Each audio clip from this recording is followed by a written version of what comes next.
So now that we've talked about electromagnetic radiation, we're going to talk a little bit more specifically about how electromagnetic radiation can be used to, or how it was used to figure out some information about the structure of the atom, specifically as it pertains to electrons.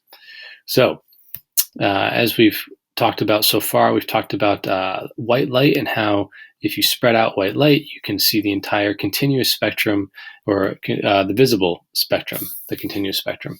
So that's if you take a source of white light, like an incandescent light bulb or the sun, and you send that light through a prism, on the other side, you'll see that white light gets spread out into the full spectrum of Roy G. Biv, red through violet in terms of color.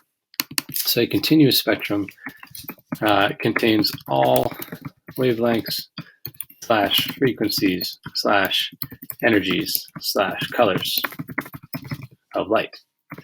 And so there's no breaks. It goes from as soon as you can start to see in the red range all the way across through orange, yellow, green, blue, indigo, violet until it hits the UV range. So it's just one continuous smear of color, to use a non-technical term.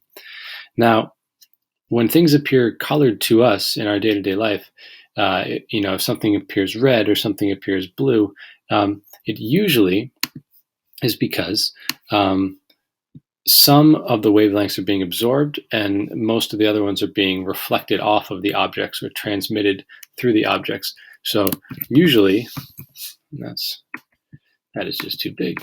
Let's fix that. So usually, you see the color that is complementary to what is being absorbed.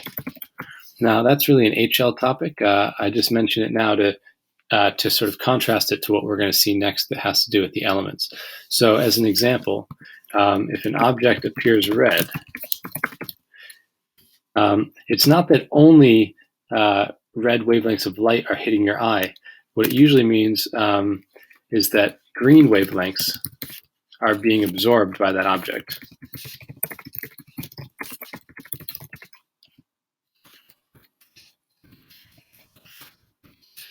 Actually, your eye is getting hit with red, orange, and yellow, as well as some of the blue, and your eye sort of computes that and puts it together and says that object is red. It would work the other way as well. If the object was absorbing green or red wavelengths, the object would appear green to your eye. Works the same way with yellow and violet, blue and orange. So there happen to be these sort of relationships between the colors. But normally, that's what's going to create color. It's the absorption of some complementary color.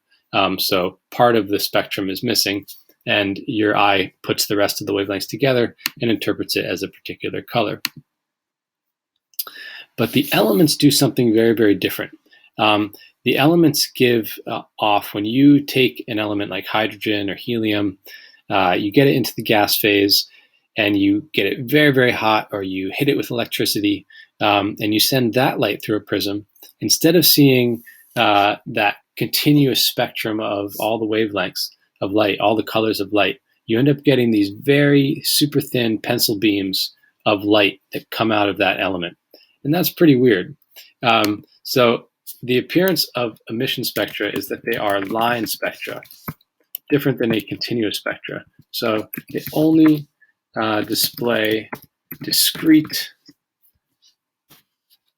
bands of color, these very distinct sort of pencil beam lines of color, right? And so you could also say only distinct wavelengths, frequencies, energies, colors are emitted by elements. This is elements when they're heated or hit with high voltage electricity. So it's quite different than what we see with regular white light from the sun or from an incandescent light bulb. So it's very odd.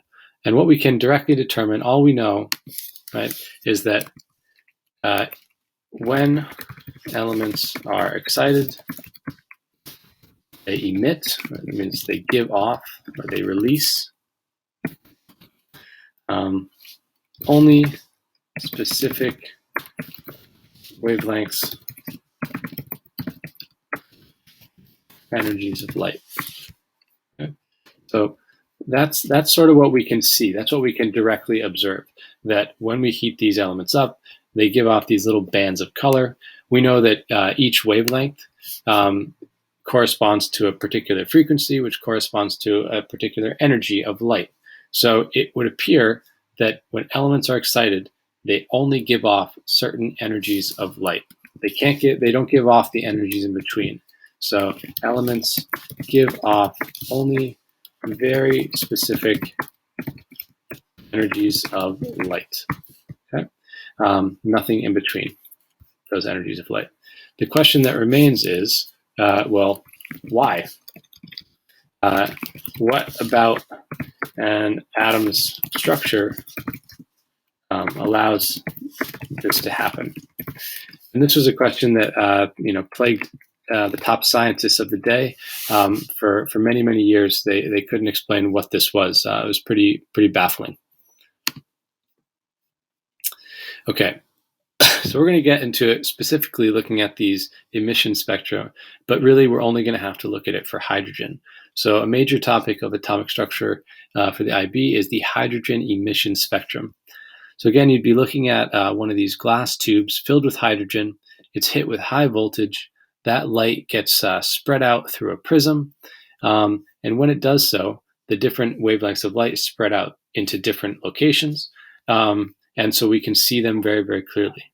And so when you spread out hydrogen's light, you end up getting really 4 lines. Usually when I look at it in the classroom, I can really only see about 3 of these. But some of them are right on the edge of the violet, ultraviolet. And so technically there's, perhaps 4 or 5. So you're getting these thin pencil beams of light. So first off, one thing that the IB very often asks people to do, and it's actually a simpler question than they interpret it to be, is they're asked to describe the appearance of the hydrogen emission spectrum from memory. So without having this picture in front of you, you have to describe what it looks like. So let's describe its appearance now with it in front of us.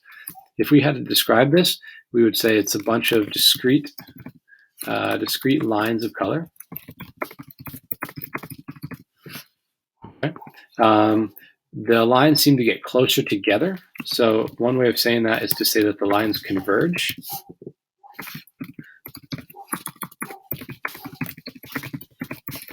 And we wanted to say, where do they get closer together? So if we think about the colors that we're seeing, it looks like we are seeing at this end, we've got violet. It's really sort of UV/violet light. And then it looks like blue. And then it's sort of this light blue. And then way down here, we're getting red. So if you can think back to what we talked about last class and talking about energy and wavelengths of light, as you go towards violet and the ultraviolet, you are increasing the energy of the light.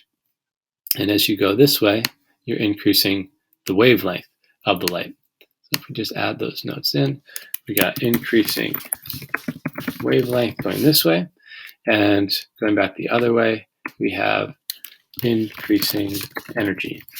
So they seem to get closer together at the higher energies. So the lines converge, and where do they converge? Yeah.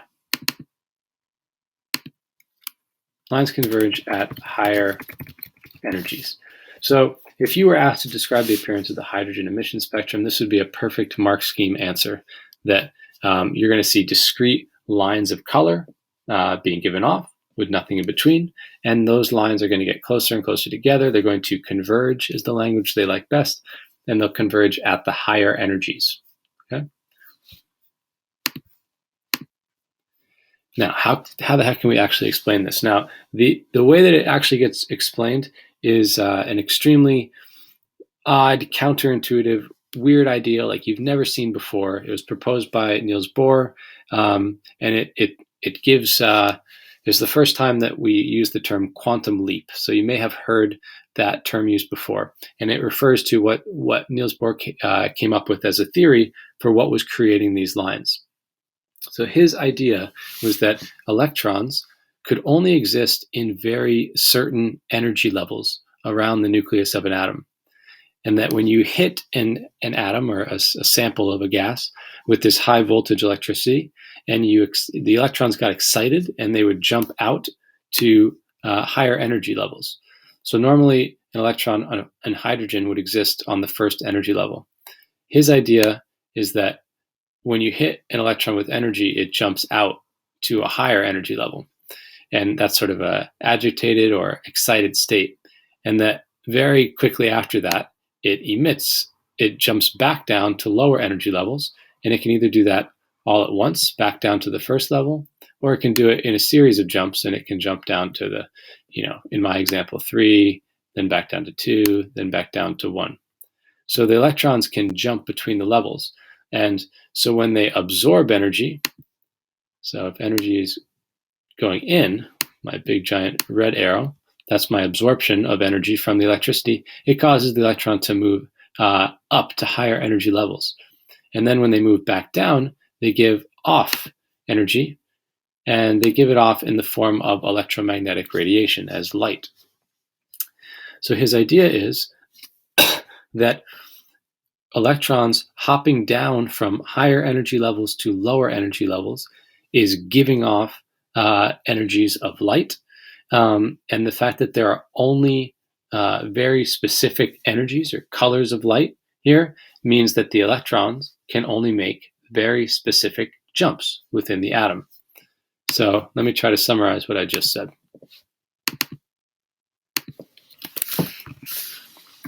So electrons absorb energy and become excited.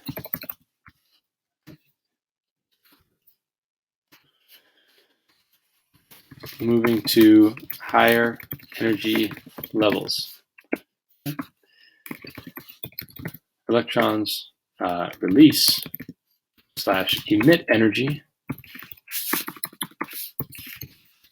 as light, electromagnetic radiation, and they drop down from higher energy levels to lower energy levels. So since only specific amounts of energy are emitted by elements, this means electrons can only make specific jumps. And jumps, obviously, we're using that macroscopic term to describe what these electrons are doing, but it's not. It's sort of different than a jump. But they make these very specific jumps, which results in only specific amounts of energy being released or absorbed. Okay, right now we're talking about the emission spectrum, so we're talking about the energy being released. At the end, I'll mention that there are also absorption spectra that show which energies are being absorbed. So since only specific amounts of energy are being emitted by elements, this means electrons can only make specific jumps, which results in only specific amounts of energy being released. The exact energies being released are equal to the difference in energy between different energy levels. Okay. So for example, in this picture, you've got the 3 lines. These are the 3 lines that you can commonly see when you use a spectroscope in class. And so these represent 3 different jumps of electrons. The red line is the lowest energy kind of light that I'm seeing here. I got a red line, I have a light blue line, and then I have this sort of dark violet, almost UV line. That's the highest energy. So the red line is lower energy. That means it's from a jump of 2 energy levels. It's the energy difference between 2 energy levels that's relatively small. This blue line is created when an electron jumps down, and it's a bigger energy difference. Therefore, it gives off a bigger amount of energy that's interpreted as light blue by my eye. And this one would be the biggest jump, and it's the highest energy kind of colored light. Okay. The part that's so bizarre is that about this new theory is that electrons cannot exist between these energy levels, which is why you don't see, if they could exist anywhere outside the nucleus, if they could go to any different energy level, then they would be absorbing and emitting every single color, every single energy of light. And so elements would give off white light and they would give off these rainbows of colors when you put them through a prism. But they don't do that. They only give off very specific energies of light. So it appears that they can't exist between these energy levels. So when they absorb the energy and move to a higher energy level, they don't move in the space in between. The electron goes from being right here on n equals 1 to being right there on n equals 4 without actually doing what my arrow does and going up and traveling through that space. It just zip, zip, it's there, and then zip, zip, it's down. So I'll try to explain that again in class. It's a very strange new idea. It's almost like teleportation, but this is this idea of what's called a quantum leap, that electrons exist at one energy level, and then with an energy change, either the absorption or release of energy, they exist at another energy level without existing in between. Very counterintuitive idea. This is what Bohr proposed, and it really rocked the world of physics and chemistry. And it led to quantum mechanics, which has really revolutionized our entire world. Okay, so the takeaways that we've got thus far from the Bohr model of the atom, okay, is that electrons exist in energy levels around the nucleus. They can only have specific energies and cannot exist in between. What we'll go into now is that the energy levels converge or get closer together at the higher energies, / farther from the nucleus, which is another major point to take away from this. Okay, and the evidence are the discrete bands of color. So only specific energies of light are emitted and absorbed by elements. Okay, this picture is a bit more closer to the Bohr model than the last picture, although I like the last picture because it has the colors. But in this one, it's better because you can see that the energy levels as we go out from n equals 1 to 2 to 3 to 4 to 5 to 6, the energy levels are getting closer and closer and closer together. So one of the key ideas we said before about the lines is that when we describe their appearance, the lines get closer together at the higher energies of light that we can see in these discrete bands. Well, that's because as we get out from, go farther and farther out from the nucleus, that is evidence that the energy levels are actually closer and closer and closer together. So for example, it turns out that the energy that we can see, the visible spectrum produced by hydrogen, those lines that we looked at before, the red, the light blue, and the violet line that we're going to talk about, those are being produced when electrons drop down to the second energy level. That gives off visible light. So the one that gives off the red light, we can make it red, is the one that drops down from, oh, I don't want to be on that kind of arrow, is, I don't want that, I want it to be red. There we go. Okay, so from 3 down to 2, that gives off the red type of light. Okay, so that's a certain size jump. Now 4 down to 2 is a bigger jump, bigger amount of energy. And then 5 to 2 gives off that sort of dark violet line. Okay. Now, the thing is that the difference between levels 4 and 5 is not as much as the difference between levels 3 and 4. And so what you end up seeing in that spectrum is that these two lines are a lot closer together than these two lines were, right?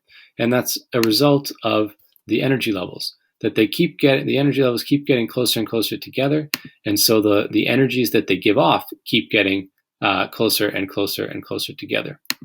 So if I use a gray one to represent some sort of UV/violet type light, this drop is even closer to the previous one than it was to the light blue, and a lot closer together than the light blue was to the red one. So the reason why the colors get closer together and their energies get closer together is because the energy levels get closer and closer together. Okay, so the energy levels converge. It also means that it explains why the dropping down to N1, the drop down to the first energy level is huge. It's much bigger than any of the other jumps because of the way the energy levels converge. So when electrons drop down to the first energy level, even if they only drop from the second energy level down to the first energy level, that is still a bigger amount of energy than visible light. And so what we see is that anytime they drop down to the first energy level, that's going to emit ultraviolet light. Similarly, when they drop down to the third or the fourth or the fifth, those energy levels are so close together that you don't see visible light. The jumps are too low in energy, and so you end up getting what's on the other side of the visible spectrum, which is infrared light. So it turns out that dropping down to n=2 is the only types of drops that produce visible light that our eyes can see. And I remember it that you can see it with your own two eyes. It's the drops down to n=2 that give us the visible light. So besides describing the emission spectrum and explaining what it means for atomic structure, the other thing that you get asked to do is draw energy level diagrams. It's a two-dimensional cross-section of a hydrogen atom, and it's used to illustrate these different electron jumps. So if you think of this picture here, if I was just to sort of take a section of it,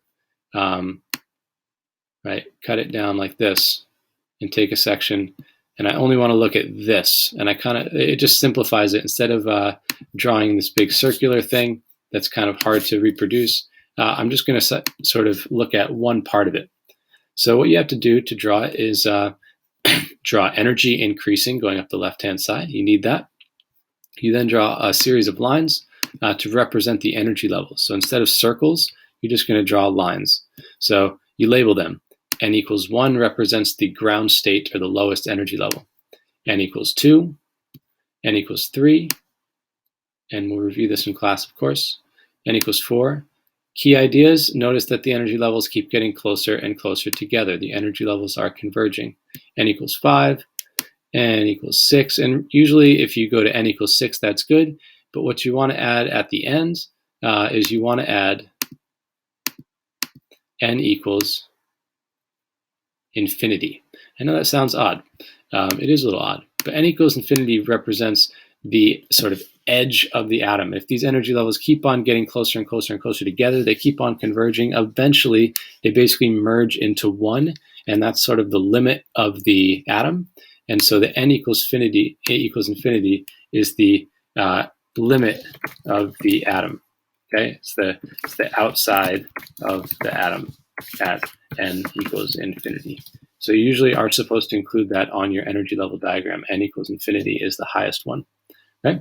And then from there, you could be asked to show electron transitions. So anytime you show an electron moving down from a higher energy level to a lower energy level, that's going to represent emission, that when they drop down, they release energy.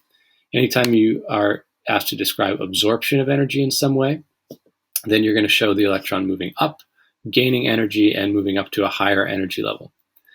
Ionization is a new term that means the removal of an electron and therefore forming a positive ion. So if you're going to show the ionization energy, that's the energy to remove technically it's 1 mole of electrons from 1 mole of atoms in the gas phase, but you can think about it as it's the energy to remove an electron from an atom. So illustrated here, it's the energy to take hydrogen and to completely remove its electron. Well, to show that, you show it putting in energy and making that electron go all the way up to the infinity. Okay, so on an energy level diagram, you could represent ionization energy with an arrow from the ground state all the way up to n equals infinity. Okay, so emission is energy is released as electrons drop from higher down to lower energy levels.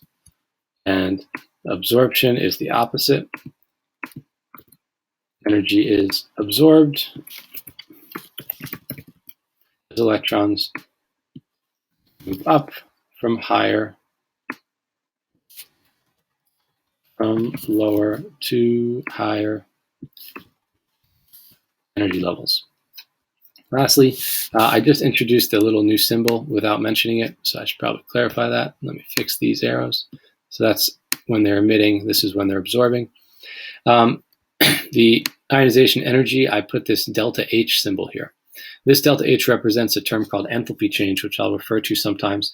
And in this case, it's the energy change, the potential energy change of this process. This one has a positive change. That's why we see the energy of the electron going up, a positive change.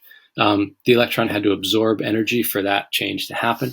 And this is called an endothermic process, where the system has just gained energy or absorbed energy. So a positive enthalpy change represents an endothermic process and means the stored or potential energy of the system has increased. Okay? Finally, just a last note, just like there are these emission spectra where we see the lines given off by elements, there are also absorption spectra. You don't talk about it so much on the IB, but there is a way that you can observe which energies are being absorbed. And it turns out that the energies that get absorbed by hydrogen out of a rainbow of color, out of the continuous spectrum, are the exact same as the energies that get given off in a hydrogen emission spectrum. So the absorption spectrum shows electrons absorbing specific energies to move up to higher energy levels, whereas the emission spectrum is showing electrons dropping down from higher to lower energies and releasing specific energies of light. Okay, so as a final recap, you should be able to describe the appearance of an emission spectrum, specifically hydrogens, as discrete lines of color that converge at higher energies.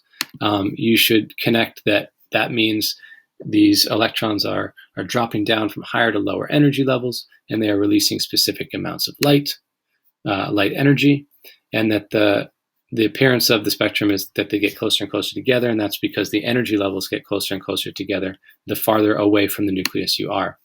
You should be able to draw energy level diagrams and show different electron movement to represent different emission or absorption of energies, including the ionization energy.